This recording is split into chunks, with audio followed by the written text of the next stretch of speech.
Project.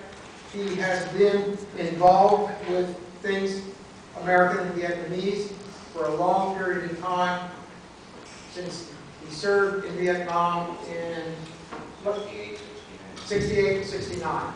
And for those of you who know much about the American war in Vietnam, those are not particularly good years. Ken Herman.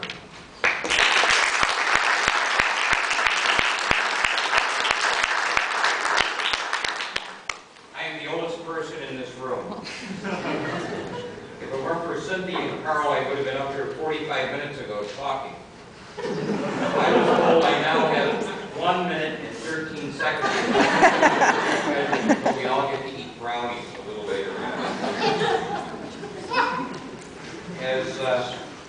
As Ken mentioned, I fought with the 196th Light Infantry in Vietnam as a draftee. I didn't ask to go.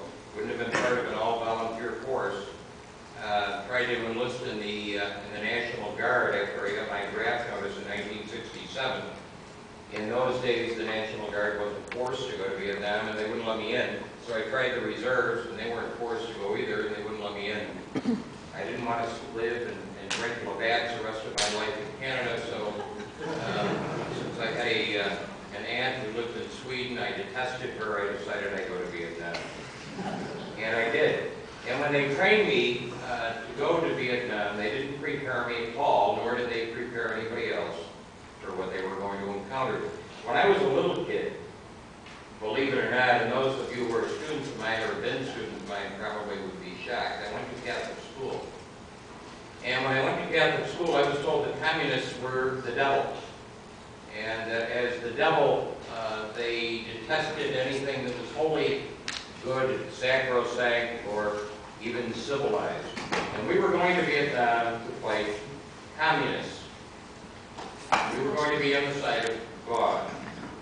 It's something reminiscent of a man named George Bush, who said we're on the side of God now. Of course, on the side of the enemy in Iraq, they say they're on the side of God too. If we leave God out of the equation, and my question, of course, is, does the anger begin when you get home? And I can look at that both relatively objectively and also personally. For about 20 years, on a part-time basis, I had a private psychotherapy practice in Western New York, and also helped by running a private vet center in Batavia, not far from here.